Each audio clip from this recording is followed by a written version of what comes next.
We're actually basically looking for indications that top-line growth will still be pretty impressive.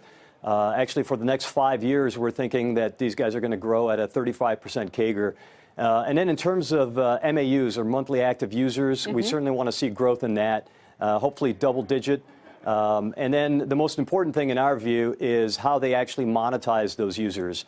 So the ARPUs, or average revenue per users, we're hoping that it's going to be around 25% growth year over year. Wow. Okay. And we expect that to continue over 20%. So Pinterest had about 291 million active users at the end of the first quarter. But what you're saying is, while you'd like to see double-digit growth there, you'd like to see much better growth, 25% growth, and their average revenue per user, and you want to see that going forward. How are they going to achieve that? Well, a couple of different ways. One is certainly they've already tapped into a very impressive growing market, of course, online digital advertising.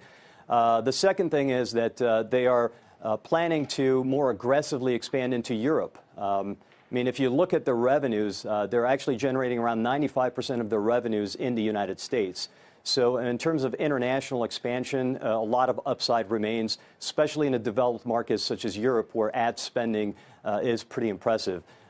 So in addition to that, I think there will be more aggressively selling more what we refer to as ad real estate, basically more ad inventory to the advertisers. So I think those three things will help them to continue to generate pretty good monetization of their users. Okay. And do you, by the way, have a buy on this, Ali? We actually think it's a little bit overvalued. So does everybody. Everybody on the street has like a hold or a neutral on this company. Yeah, I mean, our valuation on this is actually $22 a share, or around $15 billion. So it is currently a little bit overvalued, but you know, it's going to be a solid company. I mean, again, it's tapping into a market that has growth potential. And we don't think it's going to displace the Facebooks or the Googles or even the up-and-coming Amazons. But there's a little niche in there in the online advertising market for Pinterest to grab. So we think they're probably going to become profitable by 2021.